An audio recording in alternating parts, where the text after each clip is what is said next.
in a topic which I think some people might feel doesn't have a place in the English language classroom. So, Oof, oof. yeah, could Not I even the begin? dog's unhappy with that one. For some, English is all about the present perfect and gradable adjectives and writing IELTS tasks. Clearly, your passion, your belief is that this is a topic that is central to English language teaching. What was your journey into climate change, climate crisis, and ELT, and why is it so important for Oof. all of us? How long The have you big got, question Neil? first. Nice small question there. The journey's been a very long one. I'm almost 40 now. I will be turning 40 on the 24th of March. All virtual birthday cards welcome. Um, and from the age of literally 3 or 4, I was involved in protests, in social justice issues. My parents were very much involved with a lot of these different issues. So um, activism had always been something that I was connected to. I'd always been a part of activism. I'd been very political growing up as well. So when I kind of saw the way things were going with the environment many years ago, it started to get me thinking about it. But I'd do little bits. I'd recycle, and I'd try and save water, and I'd do little bits and pieces. It wasn't until traveling through a lot of countries when as a backpacking ELT teacher, a lot of us do, and Mm. I started to see different climate affected areas. It got me thinking about it, and when I got into class and I'd open the textbook, all of the students would be like, "Oh, the climate again!" Oh, looking in the book, and it was the polar bears are dying kind of thing. The ice caps are melting, so it was this doom and gloom that no one wanted, and I kind of thought that that's not really okay. I got very sick when I moved here to Spain. I spent 3 weeks in hospital, and I very much reassessed the way I looked at life, the way I was looking at teaching, and I noticed the effect as teachers that we could have on our students. So I started to introduce it into my lessons back in 2011, 2012. And then I saw the power of collective action when working in a school, when we all got together to demand some, proper recycling bins, and that they invested in solar panels, living in Andalusia, where even when it rains, it's sunny, which is just insane. It's just ridiculous. So, yeah, and that worked. And I realized that that was where I kind of needed to be. So I started with renewable English, and what really gets me is there are loads of different subjects in school, and the climate crisis is relevant to every single one of them. But English language teaching as a as a subject in itself has the greatest reach. We can Mm. see here just by looking at the participants, they're spread across the globe. Like they're from everywhere. So like English language, English as a second language, whether we like it or not, it's almost a global lingua franca. It is, a huge force. So it also has huge potential. As Uncle Ben said in Spider-Man, with great power comes great responsibility. So I think we should be using that responsibility for good. And don't get me wrong, we need vocabulary, we need grammar, we need IELTS tasks, but you can get all of that stuff when you're talking about the climate crisis. You can get all of that stuff. There are so many different aspects of the climate crisis. It's so deep-seated in everything we do that you could probably write a textbook using all the different grammar points Mm. based on the climate crisis. I'm not going to do it because it would take a really long time, but I'm I sure think you that, could. but I think I'm right in saying, I mean, thinking about that journey, reassessing what the language classroom is and can be to 2011, now to the point where you're here today with Gallery Teachers. You've been involved in British Council projects recently, and I understand also that there is a book coming up in the near future. There So is.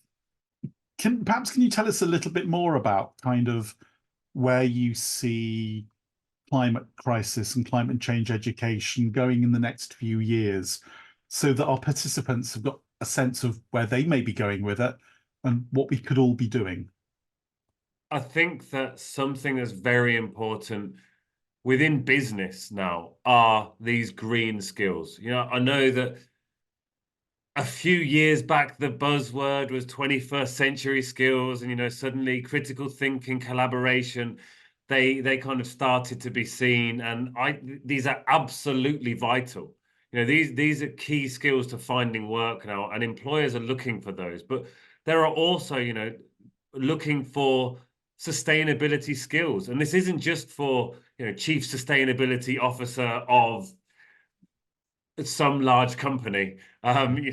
This is every aspect of work. So I think it's super important that our students are prepared with these skills. And I really hope that moving forward, there is going to be more environmental sustainability incorporated into all sorts of lessons. I know that one publisher has brought out its own sustainability subject of its own, like, subject matter, which involves maths, it involves English, it involves all of these different subject areas. And I think that's a great idea, but weaving it into all of the different lessons, I think will be more successful. I think it's interesting as well, isn't it, that for someone like you who is a change maker, a mindset, a believer in this, that it's not just coming from those of us who are passionate about the need for this in the ELT classroom in every subject, but I think it's also coming from the students themselves. I've been doing some work in the last couple of days looking at Generation Z, Generation Alpha, and their kind of learner characteristics. So I think passionately as teachers, we can't do with our learners what the teachers did with us when we were young. We've got to adapt. And what I'm seeing, particularly with, I think, with Generation Alpha, is a real, so that's people born from 2010 onwards, Generation Z, sort of mid-90s to 2010, that these young people actually are demanding climate education, ecological understanding, sustainability. To give you an example, I work in a language school. We have a young learner provision. So we've got a separate young learner centre. And a defining moment was when I got told off by a Dutch 16-year-old who said, "Why do you keep giving me all of this paper? What about the trees?" And I just felt so humbled. And I just thought, yeah, you've got a really good point. And that led to a complete change in the way in which we do business with our young learners and our adults. Student guides are now done through a QR code digitally. So I think there is an expectation as well, isn't it, from the learner, that if we don't deal with it, we're letting them down because they are wanting it, they are demanding it. What is your experience? I know you've got a young daughter, Ali, is what she now, 10, 10, 11? she's 10, she's very She's much 10. alpha generation. Okay. What about Yeah. Ali and also her friends? What are you hearing from them about this topic as it's integrated into ELT? It's funny actually, because just today in her English classes at school, they asked her to give a presentation about, you know, young change makers, and focusing on different young change makers, and, you know, are we too young to make a difference? And she's been to a number of other schools, and she's done this similar talk, and she did it with a few classes today. And I think something that's really changing within teaching, and something that I hope continues to change. Yes, these students want to learn all of these different things. Yes, they're demanding all of these different things. And sometimes teachers are now saying, do you know what? I don't know if I'm best equipped to teach you about this, but why don't we do it together? Why don't you bring in what you know? We can work on it together. And, you know, there's this peer learning. And I often talk about Kids Against Plastic. I love Kids Against Plastic. They're amazing. The two wonderful humans that started it, Amy and Ella Meek, they're no longer kids, actually. They're 20 and 18. But they are there to help their peers. They're there to help the other people of their generation and the generation below. And you see this knowledge spreading throughout peers. And I think it's something really important to learn and lean on as adults. this way that we can learn from each other, but also you don't have to be right the first time.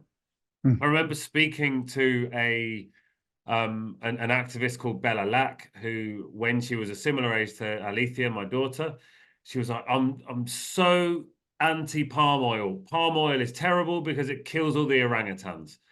And she looked into it and she kind of realized that palm oil in itself is actually not a bad thing because it produces an awful lot of oil. The problem behind palm oil was the loggers who were destroying acres and acres of the Amazon to grow this. So were it done sustainably, it would be, you know, a better issue. So I think learning from younger generations that it's okay to be wrong and correct your opinion. And I know it's difficult as a teacher to do that and just say, I didn't know, or I don't know. Can we work on this together? And that kind of really does fit in, I think, with the expectations of Gen Z, Generation Z, and Generation Alpha, that learning is not about knowledge banking, about the teacher telling the student what they need to know, but the expectation of digital content, collaboration, we're in it together.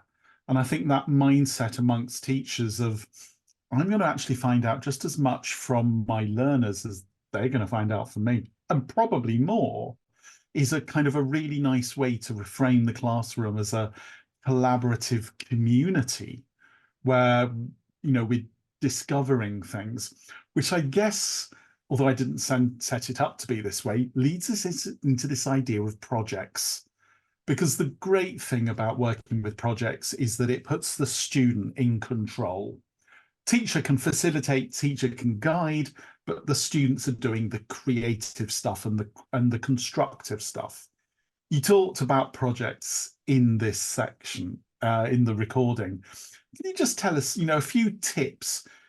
If you're working with a group of students, because I know you've worked with students in Turkey, for example, what would you say were the three most important things to set up a good project on this topic? And maybe three tips for things to avoid. Okay, so first of all, make it relevant. It needs to be relevant. It needs at first to be easy, and it needs to bear fruit. Okay, so make it relevant, make it easy, make it bear fruit. Now, if you can plant a fruit tree, that's the greatest of all. But the one I always start with, I always start with this. It is, in fact, the first chapter in the upcoming book. And it is always about getting a class plant. Now, you can start with just your class plant there. Everybody can select the class plant. You can look at that. I'm going to pull this little beauty over here as well. If I were to run off into the other room, we're doing spider plants at the moment. So you can choose the plant as a class. Then the next step for me is to propagate the plant. Now, spider plants are brilliant because they shoot off little spiderets. So you can cut these little spiderets and put them in a glass of water. The roots will grow, and then all you need to do is plant it. How are you going to plant it? Well, obviously, you're going to make the planter yourself. So there you're bringing in upcycling. You're bringing in all of these different ideas. So they're bringing in their plastic bottle, they're drawing on it, they're cutting it out.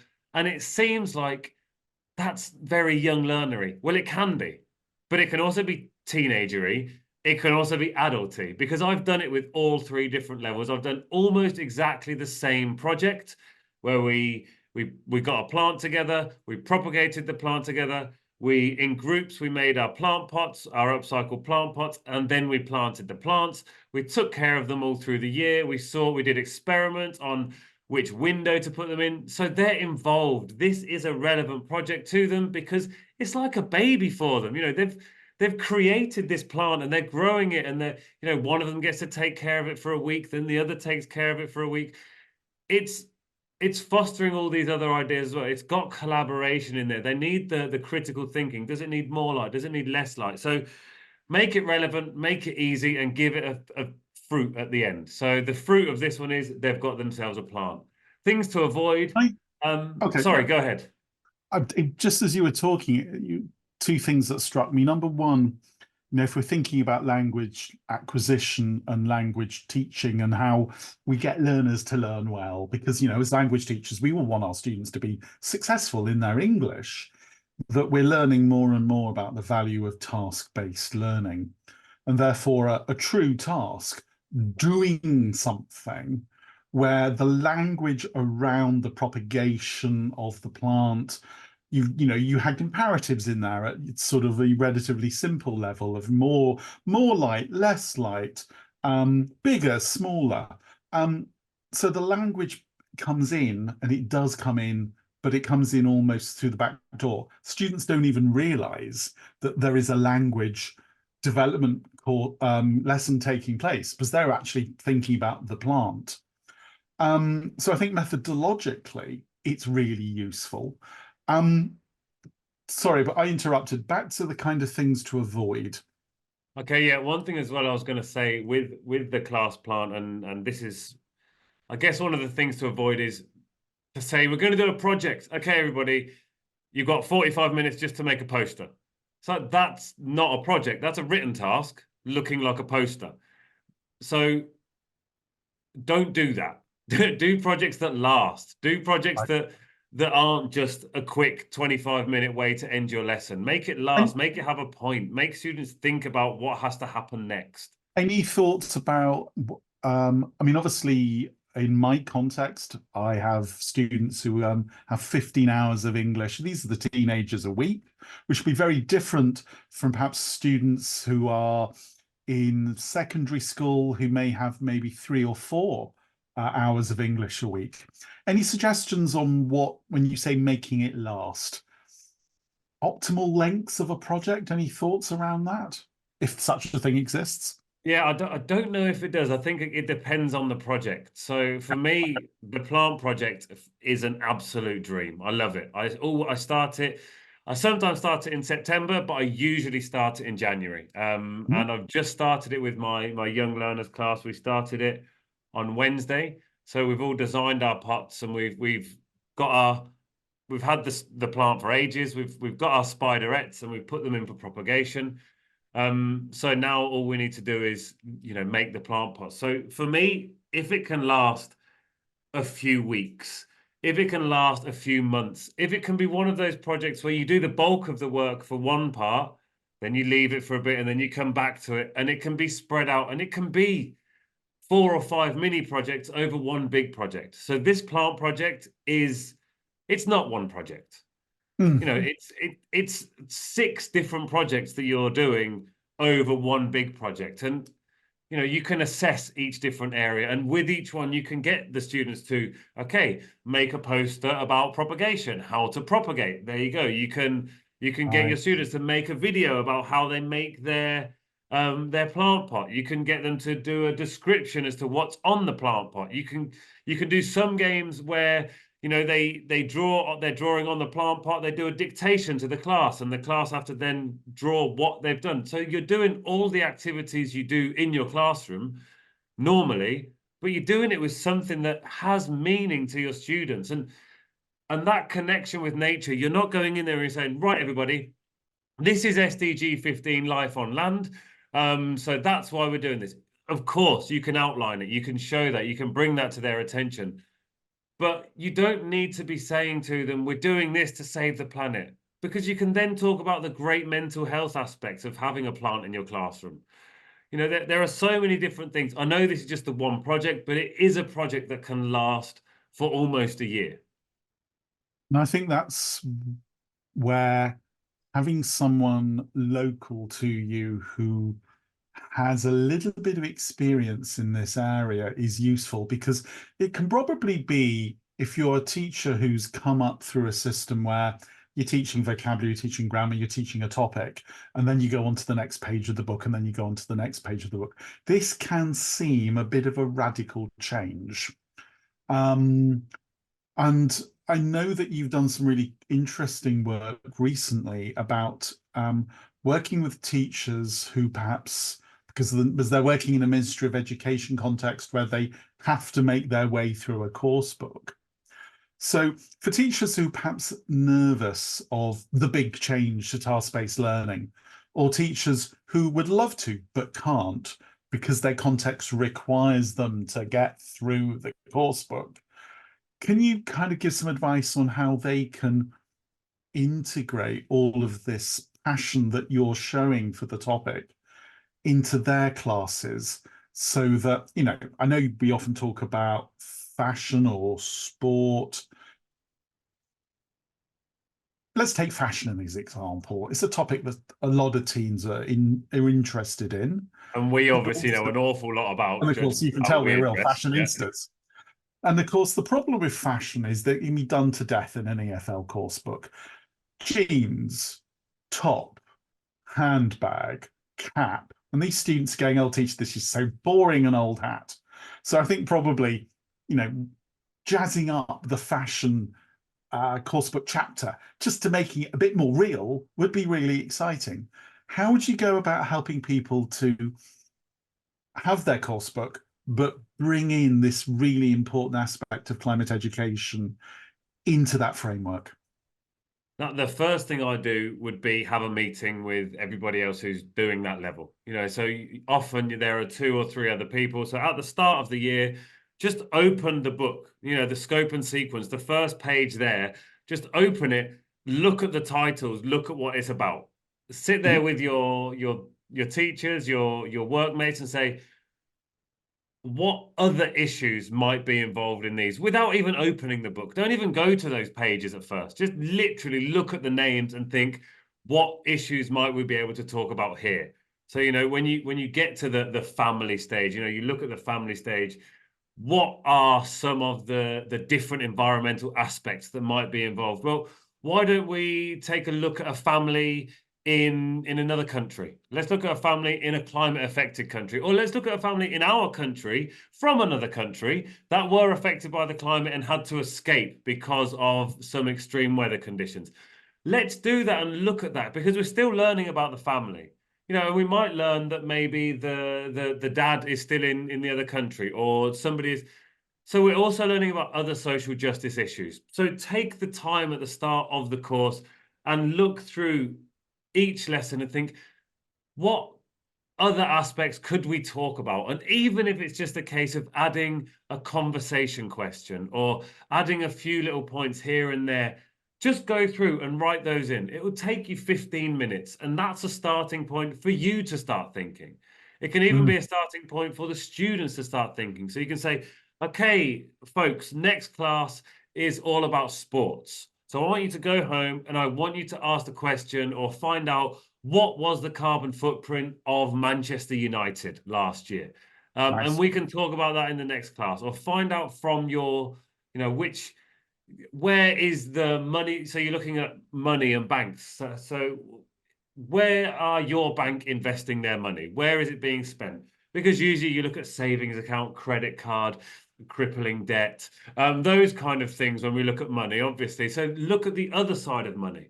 Look at where it's being invested. So find those areas and do it with a friend, do it with a buddy, because it's more fun that way. So that's the first step for me, is just stop, look at your course book and what to do there. We've got a question from Asmat. Yeah, Asmat, I'm not sure whether your question is actually about the topic or maybe certificates or whatever. Asmat, could you just put your question, please, into Q&A so we can find out the best way to respond to it? That would be great. He said, Asma has right. said, how can the students talk about the topic if they don't know how to talk in English? Well, is Sure, that the question, Asmat?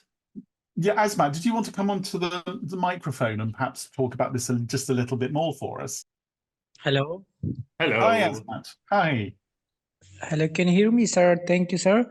Sir, I have a question. If the student don't know how to speak in English, how to talk in English, how can they talk about the topic? Okay, it's a great question. I think it's relevant for every single topic in English. It's relevant for sport, it's relevant for home, it's relevant for family.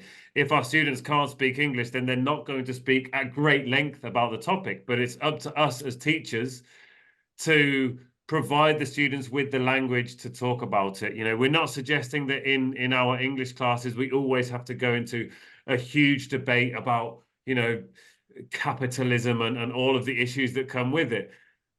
But we're judging the level of our students, so we're teaching to that level. If our students are beginners, we'll bring the level down and we'll slowly work through those simple first steps. And yet, as you would with any other topic, you know, you take those stepping stones and you can use this.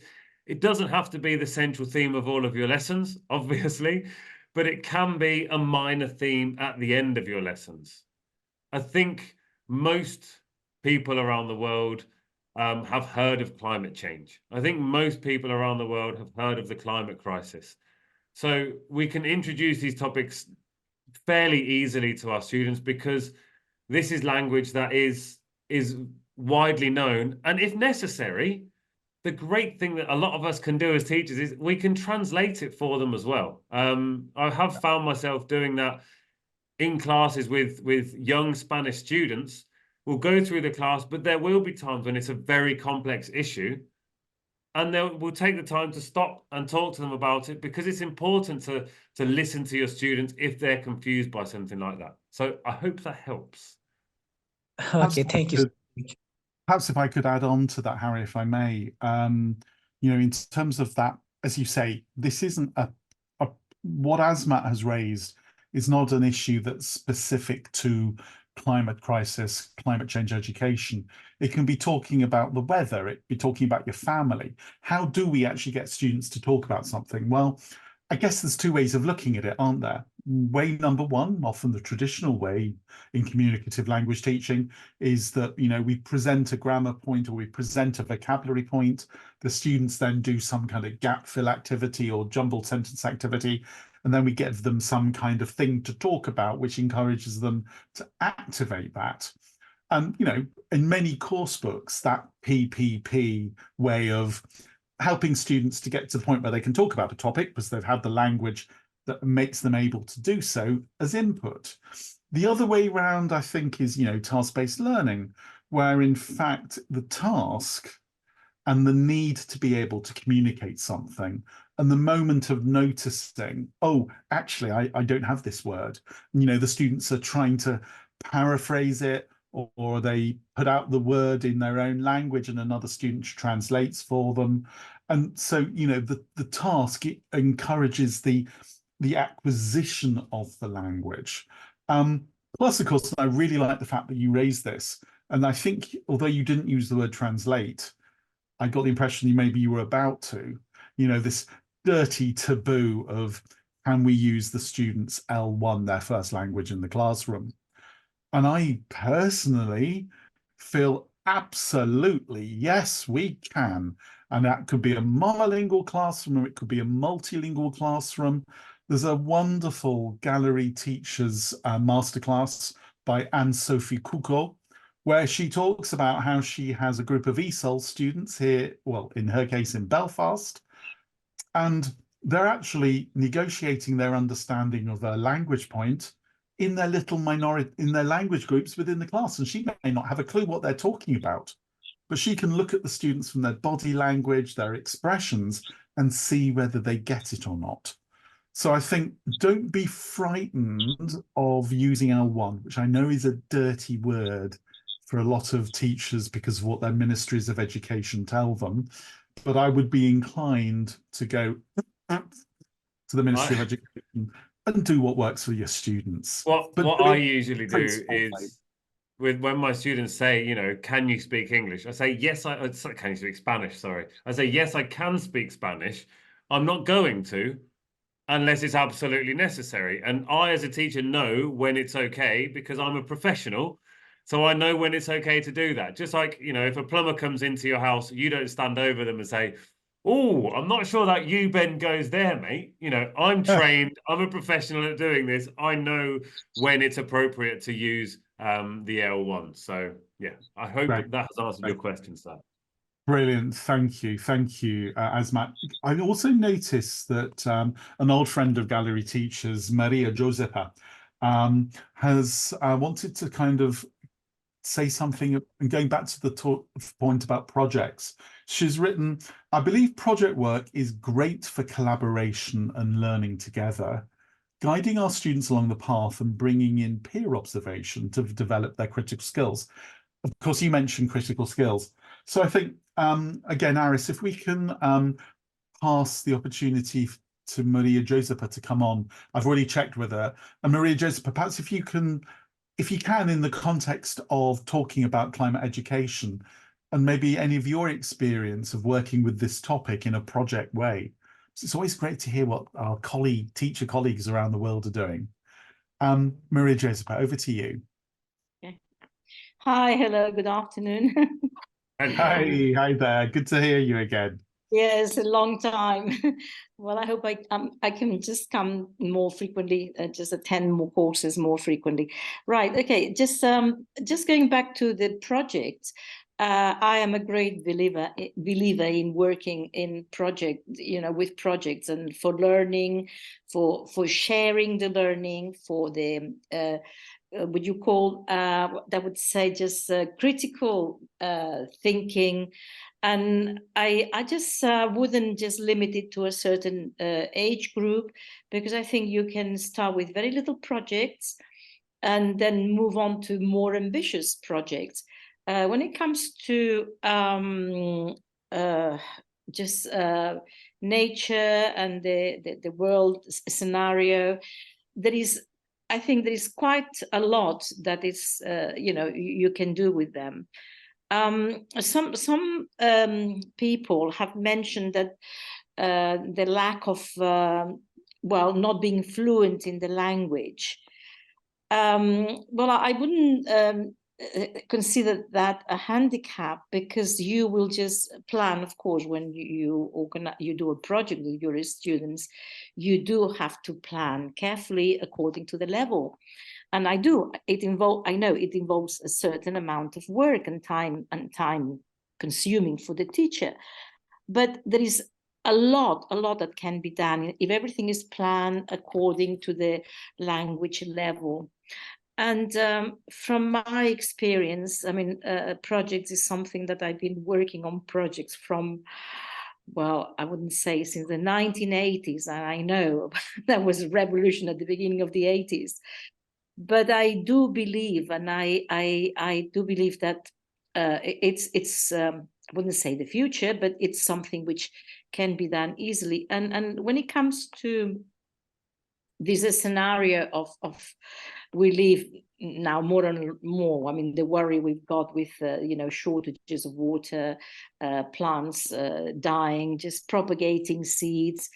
There is so much that can be done on this field. And I don't know how to put it down, that it makes it easier for everybody. And I don't know whether, I mean, if you have a love, it's your enthusiasm and your own experience in doing this, right. I think is so important, because some people think a project can only be done by people at a high level, and as you said, that isn't the case. No. Projects can be longer, they can be shorter.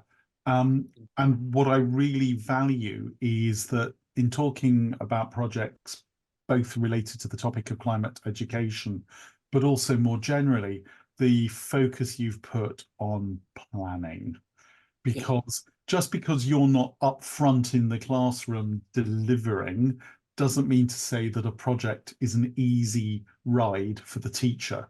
The teacher needs to be able to respond or not at the right time, in the right way, to encourage the students to find their own solutions, but not enabling them to get to the point where they just give up because they can't do something. So I think, thank you very much for that contribution. Have you done any projects relating to the topic of green issues, sustainability, ecology? Yes, indeed, especially when it comes to recycling, the recycling topic.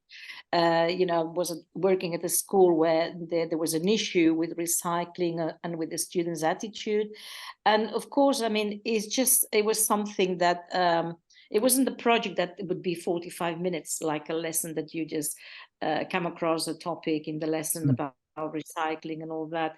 No, it was a serious project to do with the vicinity, with the area they lived in, with the there was a kind of a park there nearby where people would take the dogs, of course, and how, I mean, they had to observe what was happening there, what kind of well, objects and remains they found there, and they all had to do carry on an observation. And then, of course, I mean, when I do a project, I always have my the students in groups of 4, so you can mix up the different levels, and the ones that are more able at writing or at speaking or at observing. So, and then they get the pool of ideas, so they share all these ideas together. And I mean, they come out with very, very interesting things and with their own solutions for all that. I also have to say that... Sorry, forgive me for interrupting, but we've got other questions coming in. There's yes, a few okay, things all we'd right, like to cover. okay, yeah. But thank you for that extended contribution, and we love the fact you're such a regular contributor to our Gallery Teachers Masterclasses. Thank you very much. Thank you. Muchísimas gracias, muchísimas gracias. There's an interesting question, which I know you've answered already in chat, but just to bring people's attention to it, Harry, about this thing about beginner level learners. And, you know, I think very definitely agreeing with you that sometimes there is this notion, isn't there, which I think is a load of nonsense, that there are beginner language words and other words which aren't suitable for beginners. I'm learning Welsh at the moment, and I mention that because I was in a Welsh class and I was desperately trying to explain something, and the teacher said, no, that's not a beginner word, Neil. We can't bring that in. And I was just like, you know, we're all adults. We're trying to talk about serious topics here. So, I mean, I think your point about making a plant pot from a bottle, I mean, what if you think about it, what kind of language can come out of that? It can be very much task-based. Can you pass me the big plastic bottle? No, I need a small plastic bottle. You know, big, small, that is low-level A1 language, isn't it? But if you've got a group, particularly of older students, and they're low level, doesn't mean that they're stupid. We mustn't infantilize them. And therefore, you know, why wouldn't we want to bring in the word sustainability? Exactly. Or sustainable. Upcycling, stuff like that. Because if that's part of their world, if that's part of their need to communicate in English, why wouldn't we want to bring in words that have a B2 level? We may not expect them to produce that language accurately and fluently. I mean, sustainable is a bit of a mouthful if you're an A1 Vietnamese learner of English, for example, but it doesn't mean to say that we can't give them access. So I think hopefully, Adelino, that kind of answers the question, you can do a project with anyone. Think about what the language is going to be, think about what the task is, and challenge your students, but not to the point where they can't do it. Scaffold what they're doing, help them towards it, and the sense of kind of achievement when they've learned something more than just small, big, bigger, small, you know, that's actually really motivating for learners because they've having something to show for it at the end as well. So when a student completes a project, whether it's a research project or, you know, a physical project, at the end they've got that piece of work to show for it. They haven't just completed a unit in the textbook, because that's not satisfying. But when you've got, you know, maybe you've made an infographic, maybe, you know, you've got this thing that you did all by yourself with help, maybe, but you did it and it's yours. You're not just filling in the gaps. You're not just doing this. You've created something. And no matter what the project is, you're always going to be creating something at the end. Maybe you're coming to a conclusion, or sorry. And I think that's really so important for teachers who perhaps are making a move into project-based learning, or learning that isn't what the parents. Now, of course, I've got to remember that when I think about parents, I think about people who are in their 50s, because that's me. And of course, you know, we've got parents who are in their 30s. They were people I taught. So, you know, the expectation of what a parent thinks a child should do in a language class, that's changing as the parents become younger. But I think if you're doing something where there is an outcome, get the students to share it. Share it with the parents. Ciao mamma, ecco, in classe questa settimana ho fatto questo. Hi mum, in class this week, Italian student, we did this, or I did this.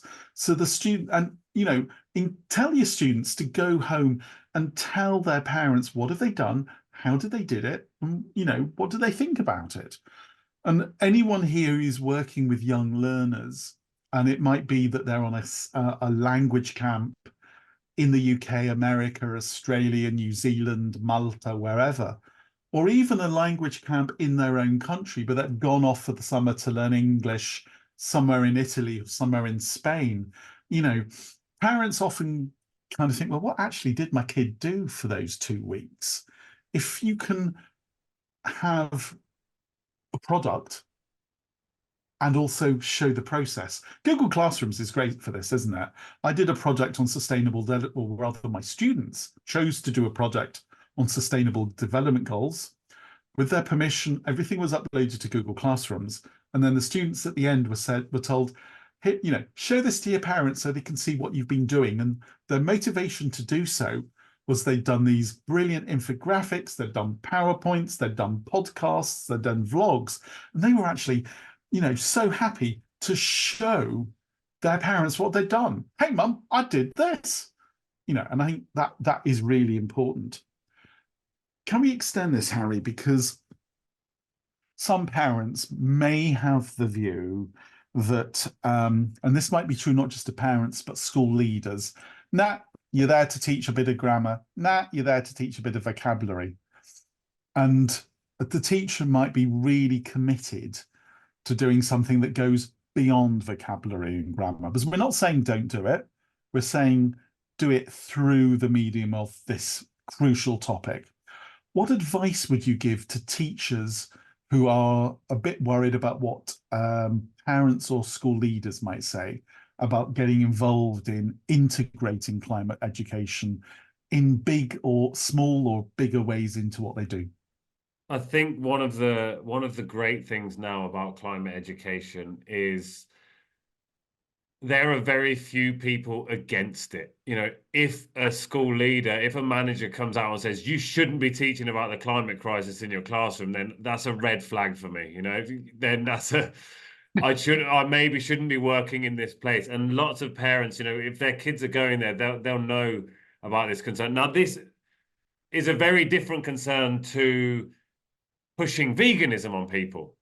You know, don't get me wrong. I don't eat meat. I haven't eaten meat for a long time. And I think we should all assess the amount of meat that we eat.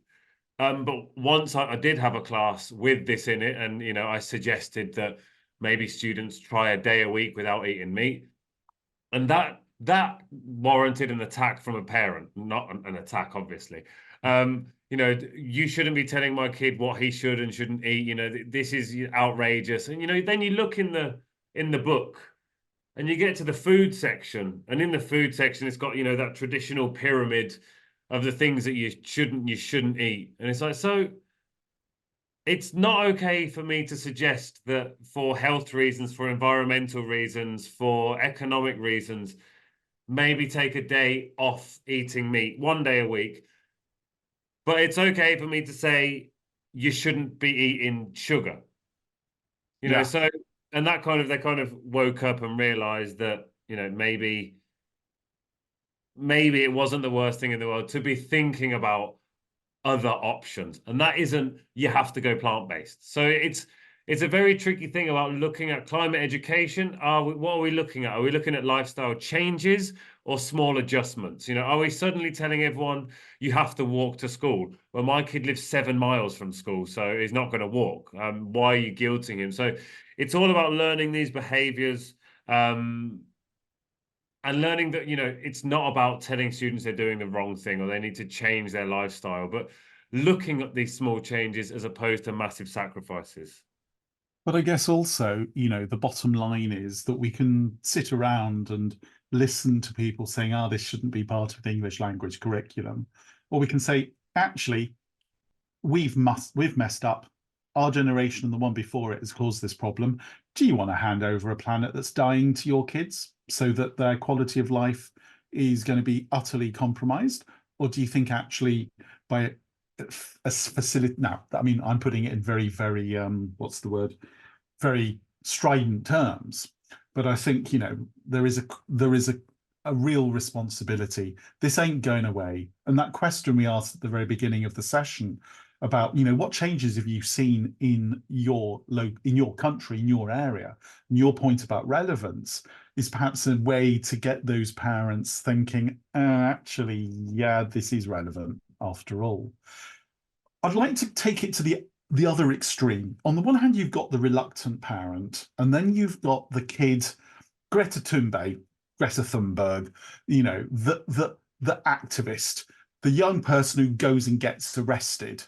Now, I'm not suggesting that she's typical. She's known around the world because she's taken it to such an I don't want to use the word extreme. I love what she's done. She takes it to such a point that people are starting to take notice. What advice would you have in terms of channeling the passion of young people? You've talked about your daughter, Ali. I know that she's got this idea of making her way to Paris. How can we channel in a way that makes a difference, but perhaps also to assuage some parents' concerns, to do it in such a way that they don't think their parents are turning into kind of bottle-throwing Marxists that are going to... How do we make nice activists? Or should we actually not have nice activists? And should we move beyond mindset to activism? How do you feel about this? Well, it's a great question, to be honest. I think we need all kinds of activists. We need soft activists, hard activists, but I wouldn't want the hard activists who are out getting arrested to be kids. You know, I don't think that. I think there are other ways that they can persuade, they can make their ideas heard. You know, a young adult, once they're over 18, that's their own decision. It's what they want to do. Then by all means, and I think a lot of the disruption tactics, I think they're necessary. But I do think we need the nice side of activism as well. We need the softer face of activism. I don't know, change making. I think a lot of people have kind of swerved away from activism to look towards change making as a kind of, you know, what is happening is a positive thing. So like what you mentioned with Ali, she is hoping to go to well, she is going to Paris. She's speaking at the world's largest climate summit for solutions. So we're going to a place where these are solutions for the climate crisis. So it's all about the things that we can do, the things that can be done, the things that need to be done, not necessarily the things we need to stop. So it's not saying we need to stop fossil fuel. It's saying, look at these brilliant renewables. It's not saying, you know, we need to stop plastic right now. It's saying, look at these alternatives to plastic. Look at this way of stopping microplastics getting into the water system. And her idea is, so she's speaking there about child activism and remaining a child while you're still an activist. And she's talking about the power of community. And her idea was, she came up with this and not me. She said, Daddy, if we're going to Paris, we really shouldn't fly there. And I said, what are we going to do? We're going to walk. She said, no, what I thought a good idea would be to take a road trip. And I was like, well, that still has its climate implications. She said, maybe we could do it in an electric car. And I said, again, electric cars aren't the answer, but they're definitely better than the alternative. So we will be doing a road trip all the way to Paris, but along the way, we're going to be stopping at a number of different places. You can check it out over on the GoFundMe page if you want to. But we will be in Barcelona, so we will be able to see Maria Josefa. We'll be able to drop in. We can do a litter pick, and we're going to do litter picks all along the way until we get to Paris and then back down. So it's look for those positives. What are the good things that can be done with this activism? Once all of our students have made their plant pots, why don't they plant them up and then sell them at a school fete? And then you're doing a bit of entrepreneurship as well. They're making money out of it. What kid doesn't love to make a little bit of money? But then you're showing them the good side of their capitalism. They're reusing all of these old things. It's a circular economy. It's not a linear economy. So there you go. That's a few ways. I know that we're very low on time now, so I know Sonia has raised her hand. Aris, do we have time? Okay. Sonia, thank you. I know that you wanted to make a point. We are about to come to an end, so forgive me if I could ask you to be relatively brief in terms of either your question or your observation. Yes. But thank you for your participation. Over to you. Thank you. Thank you very much, Neil and Harry, for this really nice meeting and great meeting about climate change and environmental issues. I'd like to just suggest something that I used to do with my students, is that we create clubs in schools, and clubs related only to ecology, to the problem of climate, so just to raise awareness, okay, of students, and they then act locally in their own classroom, and then they do the same thing, for example, picking up litters in the school, in the courtyard, doing the same in the neighborhood, collect some funds to buy dustbins. That's it. This is my idea, to be brief, and thank you very much. Sonia, can I just ask, it sounds as if this is something that maybe is happening in your school or that you've been indirectly or directly involved with. Is that the case? Yes, that's it. And I created my own, and it's not my own club with my students it was called at that time Green Fans, students who are fans of the environment, of nature, who like their country to be clean, their school to be clean, they care about the environmental problem. That's it. And I think what you've touched on there for Generation Alpha, but not just Generation Alpha, for kids of all ages, that kids sometimes feel a bit exposed if they're doing something on their own. Right. Kids doing something with other kids, and that kind of sense of we know that collectivism works, but we also know that kids working with other kids, it kind of creates an energy which really enables them to shine even more. And I think getting students working collaboratively, and where they've got the enthusiasm and you give them agency, which is the point made elsewhere in chat about the students running their own club. Okay, it's not going to be the teacher who runs it and the students do what teacher says. The students run it for each other. Then you've got a real sense of kind of purpose, of integrity, and the students own the process. So I think that's probably a really nice point at which we can start bringing things to an end, because what you've done, Sonia, is inspired through example, and what you've done is given the agency to the students for them to be doing it. And surely as teachers, that's what we all should and hopefully do aspire to. Student agency, student engagement, student motivation. So thank you. Thank you very much. No, thank you so much. Harry, over to you. Any closing words that you'd like to share with our participants in terms of how to make a difference? Because that's why we're talking about this, let's face it. Start small and keep going. Don't stop. There are going to be countless roadblocks along the way. You're going to encounter lots of barriers along the way. But it's the same with everything in life. I love your reusable bottle, by the way, Neil. Fantastic.